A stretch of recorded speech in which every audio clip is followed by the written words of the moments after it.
smart and work hard, but just aren't where or who you want to be. Welcome to your podcast, Real Confidence. I'm your host, Alyssa DeVere, and I'll be sharing a bit of brain science, some surprising social secrets, and a touch of tough love. Why? Because I believe confidence is everyone's fundamental right and choice. So let's get to it. We are going to talk about a sexual confidence. So get the kids out of the room. Don't be listening it to on the speakers on the car if they're in the back. Let's get ready because I've got an incredible expert with us today. Her name is Liz Dube, and she is a certified sex therapist. She's a coach and a licensed marriage and family therapist. Liz, before I go any further, I got to ask you, how the heck why does one become a certified sex therapist? It's so complicated and so simple. Talking about sex is fun. I remember being in high school, listening to Dr. Ruth on the radio and thinking that is the best job ever. But the more complicated answer is I grew up in a progressive family. My mom was totally comfortable talking about sex and sexuality. And then with that, I became comfortable with it. And then I talked to friends and they kind of assigned me the registered sex therapist. And so they'd go to me for advice. And I lacked the confidence, though, to do it as a career until I was older. So this is my second career. And it wasn't until my 30s that I said, you know what, I think I really should be doing what I love and I can be successful doing this. And it took a bit of professional experience on top of the enjoying talking about sex to so get what was the first career? Was it related? Kind of. I studied psychology. I also have a master's in industrial organizational psych, and I worked with people in terms of coaching their behavior, managers, work-life effectiveness and balance. And so I loved helping people, and it was great to be able to do it on a professional level. But then I thought, I have this little special skill talking about sex. Why not help people and have so much more fun doing it? And so I leaned into it and here I am. I love it. I love it. So one of my all-time favorite shows is the one from the UK called Sex Education. And literally it's the greatest show. And my son watches it, but here's the truth. Like, he's like, oh, mom, we can't watch it together. I'm like, why not? Like, right. So what is it that causes people to have this confidence crisis around this one topic? I mean, they'll talk about almost anything. I would think money is still a little sensitive, but talking about sex is like, it's just, what is it? Why are you so crazed out about it? I think we learn from a really young age from our parents' nonverbals and their verbals that this is not an okay topic to talk about. We can talk generally, we can talk about the dangers of sex, but we can't talk about the pleasures of sex. And so I think that's what happens is that from an early age, kids ask about sex and procreation, and they notice their parents' uncomfortableness and the shutdown that happens. And then they go from there to noticing it in society and how it's such a taboo. And then they go from there and they get feedback from their friends because their friends are also feeling uncomfortable because their parents are uncomfortable with it. And then you go into your first relationship and that can often be really healing and make you feel much more comfortable talking about sex. But if that person is yucking your yum, if that person's judging the way that you're showing up and questions that you're asking and things that you're curious about, things that you desire, then again, it's reinforcing all those old messages that you got from your parents. And then there we go. Yeah. So whatever the cause, right? It's kind of a bummer because nobody likes to feel uncomfortable in any situation, but you don't die from not talking about sex. But I'm sure in all your training, it's very clear when you suppress something like that, when you are uncomfortable and it's such a normal, natural part of living, it's got to have some kind of negative ramification beyond just a little embarrassment. Like, Yeah. not talking about it. Yeah, you can avoid not talking about it, but reality is that it's a problem, right? Yeah. Basically the problem is like what happens is then you're stuck here. You are, you're growing up in all these other areas and you're not growing up sexually. You're staying that little kid that's 14, that's in puberty. Yeah, not good. So it's embarrassing. People don't like to talk about it, but you talk to people all day about it. So they may not be talking about it, but they're thinking it and they probably are doing it. Yes. Yes. And I'll tell you, in my office, people every day, I hear something that someone's never told someone else. I'm the first person to hear it. And that feels lovely. I feel really, I appreciate that they feel comfortable enough to share. That's also created by the energy that I'm showing up in. Is I'm letting them know when they say, oh, this is my kink. I say, oh, tell me more. What's that all about? Like, where do you like, do you like it this way? Do you like it that? And so then I'm getting curious. I'm saying, tell me more. And whereas a partner might be like, oh, why do you like that? And that message right there shuts you down. You go, oh, this is not a safe place for me to talk about my desires, for me to just talk openly and be curious. People are much more comfortable talking about at a cocktail party about sex, as long as it's not personal. It's like, we could talk about these general things about sex. We can talk to our partners about general things about sex. We could say, oh yeah, non-monogamy is totally cool. I know some people that do it, but then if your partner says, oh, is that something that you'd be open to? You go, oh, well, why would you ever ask me that question? Right. It's the personal thing. So, funny, I'm a confidence coach, right? I'm not a sex coach, but we share that. People do not like talking about their own confidence, but they're happy to talk about the confidence of their kids, their spouse, their friends, and happy to help them with it. Right. So there's this interesting angle, and I'm sure we could geek out on it, but we're not going to do that on the podcast. Like, what is the psychological root of why, when we have to talk about our own needs, our own desires, our own wants, our own values, it gets a little uncomfortable. It gets very uncomfortable. Right. I think it's so much more vulnerable than talking in general terms. You're saying, do you love me? Will you accept me? When you talk about what you long for and desire sexually, and if your partner says, ooh, yuck, then that means you don't love me. It means that I'm not good enough. It means that maybe there's something wrong with me. And so many people for many, many years hold secrets about what they truly desire, what they want sexually. And the longer that we hold that secret, the bigger the shame gets. And so it becomes almost this like feeling of, if I actually share this intimate detail of my fantasy, my desires, I could just die if my partner told me that wasn't okay. Yeah. Well, it's disappointing, right? It's very disappointing. I think it also opens up a little bit of that. I don't feel like an expert in this area, right? Like, there are people who are not just Liz, but there's other people who are experts, and I'm not me, Alyssa, but nobody, right? Like most people. Yeah. And so it also becomes that sense of, I don't know what I don't know. I haven't practiced, there's no expertise, right? So I guess, the obvious question then is, what's like the first step to break out of the constraint? Like, do they go see a sex therapist? Do they watch videos? What's like the first step in getting over that paranoia? We are so lucky now to the ways that we can learn about sex. Google, you can find tons of books. Is it all accurate? Not necessarily, right? One of the biggest problems is a lot of people are learning about sex from Hollywood and porn, and neither of those are accurate. And so that really messes with us thinking, oh, I guess what I like isn't right. And so I often recommend, I give clients lots of resources, books. Educate yourself about what is healthy sexuality.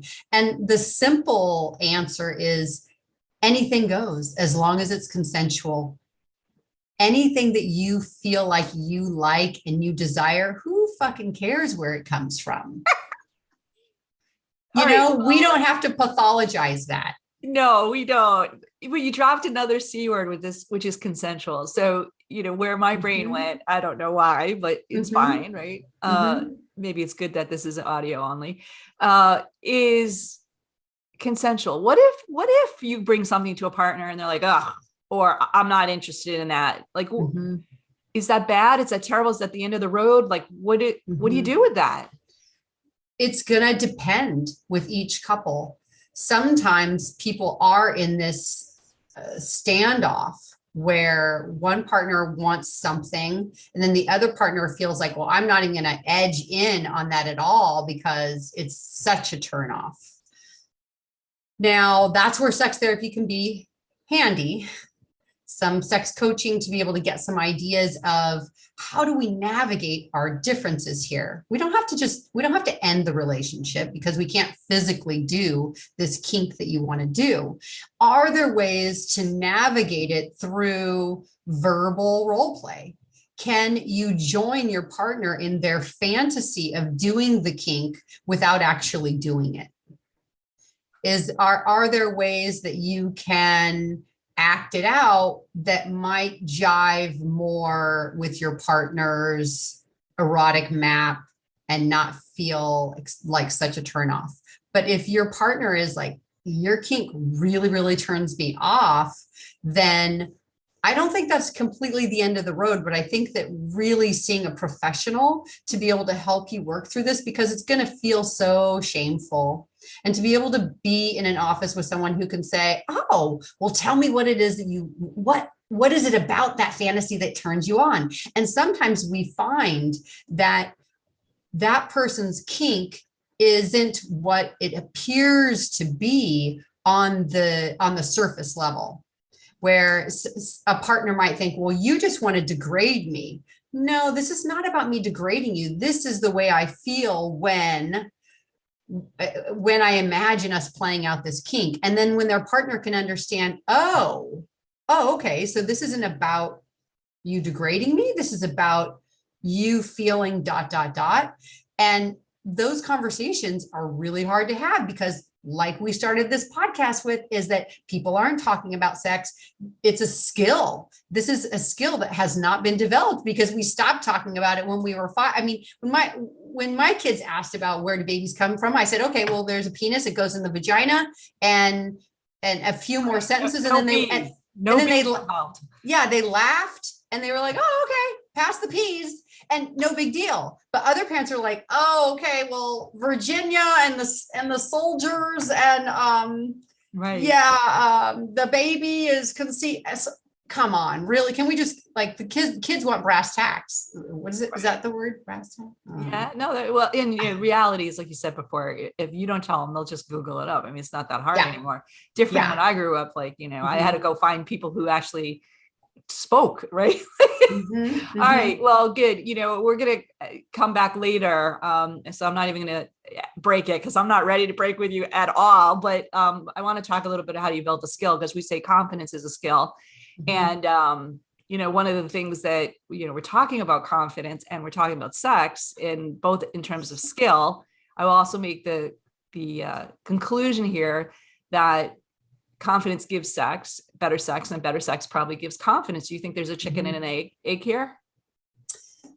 Do you need to be confident to have the great sex, or do you think you get great confidence from having great sex? I actually Googled the word confidence before this podcast, because I was like, what is confidence? And really what I came up with when I searched different interpretations is like, it's trust. And so, and being able to trust. And so I thought, well, how do you trust your sexual desires if it's like happening in a vacuum? I think it would be okay if there was no shame in our society if sex wasn't a taboo. But we are wondering, is it okay to have these desires? So I think that we educate ourselves a little bit so that we get a sense of everything is normal. You are so normal. Everything that you desire is normal. And as long as it's consensual, it's cool. Lean into it. If it feels good, go for it. Yeah. And And the leaning into that, then you're open to exploring yourself. You're open to exploring your partner. And that's where the confidence builds. I think that you can be sexually confident without ever having had a partner. If you feel okay with masturbation, having pleasure sessions with yourself and exploring your body and knowing what feels good and what you don't like, that is confidence, because you're trusting of like, this feels good, I like it. And then if you can take the next step of feeling that it's okay, then you can communicate that to your partner. And then if you're in a relationship with a partner who it feels emotionally safe, they're going to be like, oh, okay, cool. Tell me more. Do you like it this way or do you like it that way? Oh, okay. More this way. Oh, okay. And then between those two, how do you like it? And that reinforces the confidence of like, oh, I'm okay. I am good. In whatever I want and desire is okay. And so then that fuels the confidence. Does that make sense? Well, of course it does. And, my phrase on everything I do is to get more confidence, you have to give it away. And I think it's the same thing with sex. If you are more in tune with not just your own needs, but other people's needs, and you're giving them pleasure, they're going to give you, it's a self-perpetuating cycle, right? I think back of the people in my life, all the way back to high school, literally middle school, I think even of the ones that I can remember vividly, they were like that person that just kind of oozed that sexuality. Like they just had it, and confidence or sexuality. Again, I can see real parallels here. I think you're absolutely right that they probably didn't have the experience per se of other partners. Maybe we all thought they did, right? Maybe they said they did, but they had a sexual confidence about themselves, which probably then attracted more. And it created that cycle of, yeah, actually, I'm pretty good at this, right? I'm wondering, and in my memory, they were all men for the most part, boys. Oh, yeah. So, I'm having a hard time remembering any females that had that. Do you see differences across gender lines? Well, it's much more complicated for women. When we're confident, which way are we going to be interpreted? Are we interpreted as sexy or slutty? And a lot of people, if they feel themselves being interpreted as slutty, then that feels shameful. There's a judgment about that. Yeah. And so then I think, I've talked about this before, I've blogged about this. People lie about sex. Men lie about how great they are at it. And women lie the opposite. Women lie about how much they're having. They minimize. Men maximize, women minimize. Because if we're too confident, then it's like, ooh, well, then you're getting around, you little slut, you. It's funny. You said slut. I was like, what's the male equivalent? It's like, I don't think there is. And even like when we say bitchy versus cocky, not in the sexual respect, but right. Cocky also is almost like a compliment, right? It has a little nuance of like, oh, you're so cocky, right? And quite honestly, there is a sexual implication there that they are, quote, cocky, right? So, but you're right. Is there a male version of slut? Is there like, oh, he sleeps around? Is that, and it's not seen as bad. It's seen as like, you've got cred, right? Yeah. It's like, wow, he's got skills. He's got game. Hate the player, not the game. Right. Or hate the game, not the player, or whatever. No, it's horrible. It's true. All right. So here's what I'm going to suggest. And again, like I kind of feel, well, actually, before we do that, before we go to break, I'm going to keep pushing the break off. Maybe we not even take one. Generations, you said, and not against women versus men. You see, is there any age issues that come up as far as comfort with sex? Or do you get better as you age? And with age, you do get more confident. Do you see a difference between the generations in terms of their comfort level with sexual stuff? I don't know. I'm not seeing anything.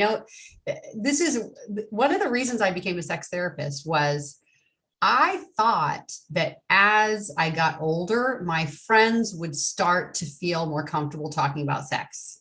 I didn't see myself as special. I just saw myself as like, I've matured faster, or like I'm more comfortable talking about sex earlier in age. And so then I thought that, say in my 20s, I have these lawyers, doctors, successful people as friends. And the older they got, same thing.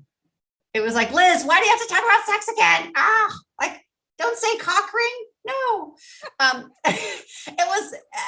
was just fascinated that with more education did not come more comfort talking about sex and their desires. So with this generation, I mean, they have Google. My generation didn't have Google. We had, there were books that people sourced. I had Dr. Ruth. I mean, I listened to her. I remember it was like 9:00 every night on the radio. And I was like, so excited to hear and learn. And then we had Dr. Drew after that. That was a common radio show.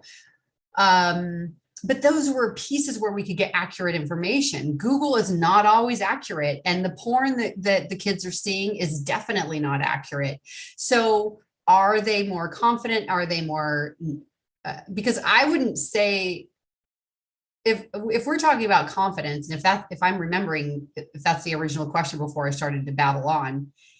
Yeah, generations. I mean, are younger people more confident in this area? I mean, how could they be if they're, I think it's all about, I mean, maybe I hope that my kids are more confident than I am, because that'll be each generation. Yes, right. Exactly. Right. And so if people my age are still struggling talking about sex, so we haven't stopped the generational trauma of sexual shame. Yeah. And I think well put way you're putting it. Mm-hmm. It's a trauma. It is what it is. Yeah, absolutely. I didn't mean to cut you out there, but I was like, that's what it is. It's a trauma related reaction, and it is being perpetuated for sure. So I do have to give our sponsor a little love. I'm going to just cut us off here for a minute or two. I promise, because I know my listeners are probably like, I want to hear more Liz. When we come back though, I want to talk about how do we get over that trauma? Whether you're 20, 30, 40, 50, 60, 70, I don't care how old you are, like what kind of things can you suggest that people do now to get more comfortable talking, doing whatever sex? Yes. All right. So give us a couple minutes. We'll be right back. This podcast was sponsored by the American Confidence Institute. ACI trains smart, hardworking people how to use basic brain science to more effectively coach themselves and others. ACI is endorsed by top universities, the Strategic HR Management Association, and International Coaching Federation. Learn more about ACI's uniquely empowering keynotes, workshops, e-classes, and coaching certification at www.americanconfidenceinstitute.com. All right. So for those of you who are back with us, we're still talking about sex. How cool. Yummy. Yeah. Liz, I joke with people. I say, sometimes people would rather talk about erectile dysfunction than confidence, but I think in reality, it's that sex word in general that kind of like gets people up in a little hackle. So if people are embarrassed about talking about it, let alone doing it, let alone feeling comfortable, confident about it, like what are some of the things that they actually can do right now, no matter how old they are, no matter what, assuming they haven't had a serious major sexual trauma, because that's a different issue. Yeah. But how do the rest of us kind of feel a little bit more comfortable? What can we do? I think there's some great books out there. One of my favorite books is called Come As You Are by Emily Nagoski. And really the theme throughout her book is you are normal. Everyone is normal. And she gives you accurate information about our sexual responsiveness, about how society has influenced our reactions to talking about sex. And it's just, every client that I've ever recommended it to says, oh my gosh, I feel so much better about what's happening with my body or what my desires are. Great. And then, I mean, there's great books out there that can help you to feel maybe more aware of your body. Maybe I'm more aware of how to lean into sexual acts that you're feeling maybe lacking in skill. I mean, I don't think that sex is a skill, really. I think sex is really about listening and paying attention and being present with your partner and being enthusiastic. And when you have all of those components, then the supposed skill will develop. Yeah. I post almost daily on TikTok, and I am always educating people. So you could go to my TikTok at Talk Sex with Liz and check out those videos. And those are accurate information to be able to help you feel like, okay, what makes up a healthy sex life? What is it that could ignite my desire? What am I doing on a daily basis that is creating more shame sexually? And I think following people on social media that are actual experts, that could be helpful if you're limited in time and you don't want to read a book. And yeah, but I'm going to go back, because you said it, maybe you took back a little bit your earlier thing that it's not a skill. It is a skill. It's just because you comfortable and used to it. Like if people have never skied and you put them on skis, they're going to have a hard time. And skiing is clearly a skill, right? But you learn, you get more comfortable, you push yourself a little bit further each time. That's all part of that learning curve. And that's no different from what you're saying. So is there like a baby step people can do other than read a book, watch a video? Is there something today they can do right now? Something you want to hear today? Yeah. Okay. Well, I think that the reason why I hesitate to call it a skill is that your body knows what you like, that it's trusting in your body. If you don't have a partner, then what I would want you to do is to start in the shower with massaging your body and starting to identify what feels erotic when I touch my body. Don't rush to your genitals. Explore the outer elements of your body and make your way into your genitals. And then once you're in a place of feeling sexy and aroused, then go to your genitals. And then that's going to feel so much better. So take it slow. I love it. And the more that you can masturbate and explore your body, then the more that you're going to know your body, and the more you're going to be able to articulate what you like and what you want less of. And just be open to say, oh, well, I've never done that, but let's see what happens. Yeah, be open to trying new things. And then with your partner, being able to say, hey, I don't know if I really know what your top turn-ons are. Can you tell me? Can you show me? And then hopefully that opens it up to where they're going to say, well, what are yours? And then you can be able to reciprocate that. Yeah. I would also say that in terms of touching, being able to use different textures, different ways of touching in a way that you say, hey, do you like it when I rub you like this? Or do you like it when I rub you like that? And that's a way to explore your bodies without and it's an easy response of like, oh, I like number one better than number two. It's like, exactly. It's like going to the eye doctor. Yeah. And so then you do number one, you go, do you like when I go faster, or when you like it when I go slower? It's like, okay, I like number one slower. Great. You have learned a new skill.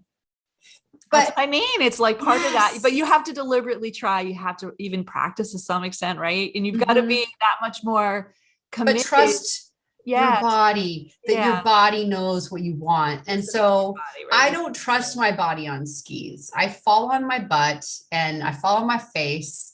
And so, yes, skiing is definitely a skill. But I don't trust. It's like, okay, is this gravity working? Is it like, if I lean forward, am I going to fall? Or is this, how much do I need to lean forward? Because you haven't practiced, right? Like we just got through the Olympics and those ice skaters, flipping on the ice. Like I'm lucky if I stand, right? So it's a matter of trust, like you said. And, this is my normal podcasts are shorter than this. I want to talk to you for another hour, but here's the thing. You have some amazing resources on your website. So I want you to do two things. I want you to first give your website address so people can find you, and then maybe like direct them to one or two things that you think would really be a great place to start to engage in them building their skill of sex. Okay. Well, my website is Talk Sex with Liz. Google that. You'll find me everywhere. I do a weekly newsletter So you'll get accurate information about sex. I answer people's questions about sex. And if you go to my website today, you'll actually get the 3 tips to get you wanting. So that's for women who may be struggling with desire. Then go to my website, get that. And then you'll be subscribed to my newsletter as well to be able to get weekly great information and some fun stuff to make you laugh a bit. Then my niche is really working with women who are struggling with desire or struggling with the idea of like, how do I become sexually empowered? This skill that you're talking about. And so I find it doesn't really work for everyone to do therapy or to do coaching. Some people don't really feel comfortable doing that. And also, I mean, not everybody's in California where I'm at. So I offer now a 4-week course for women who are wanting to ignite the desire from within themselves to feel more sexually empowered. And over that 4 weeks, they're going to work on dispelling all these sexual myths that have stifled our comfort talking about sex. They're going to understand what's true about female sexuality, sexual desire, sexual responsiveness, and they're going to identify like tools to be able to work on in increasing their desire, and then identify what am I doing every day to extinguish this desire. And then lastly, they're going to learn some tools on how to communicate with their partners so that they can be able to start an open dialogue with their partners about what they'd like to be different, what they'd like more of, and to feel more comfortable with getting what they desire so that sex can be worth wanting. That's great. That's great. So for those of you who are listening out there, first and foremost, you're welcome. This was awesome. Liz, I want to thank you so much. And for those of you, we have a very large male audience following. So if you're saying to yourself, you want to order or buy that package for your partner that Liz just want to describe, don't do it because that will defeat the confidence. But what you want to do is share this podcast with anyone and everyone, including your partners. Tell them to listen to Liz. She's fun and funny and wonderful. And by the way, happens to have some great products on her website. So from the two of us, I want to thank everyone for joining in. But Liz, again, you're fun and wonderful. And I'm so grateful for you doing this for me and the audience that's here. Yeah, thanks so much for having me. And boys, I'm sorry, I don't mean to alienate you. I love the ladies, but if you're needing support as well, I work with tons of guys that are wanting to feel more sexually empowered and overcome any sort of performance stuff as well. So check out my blog as well, because I'm always writing about men and topics that affect men as well. So yeah, nobody's going to be left behind on this one. That's for sure. Yes. All right. Thank you again, everyone. Thank you, Liz. Yay. Let's go have sex. Bye. Yes. So before we completely wrap up, I want to let you know that full transcripts and show notes for this and other episodes can be found on the website, www.americanconfidenceinstitute.com/podcast. I also want to remind you once again that the best way to get confidence for yourself is to give it to others. And you can do it so easily just by liking and sharing this episode on your favorite social media channels. You can even give me some confidence fuel by sending in any comments about the topics I've covered or ones you'd like me to consider for the future. So for now, this is Alyssa DeVere. Thank you for helping to bring more confidence to the world. This podcast was produced by Mindful Media. All rights reserved by Alyssa DeVere and the American Confidence Institute. Music written and performed by Jeff Weinstein.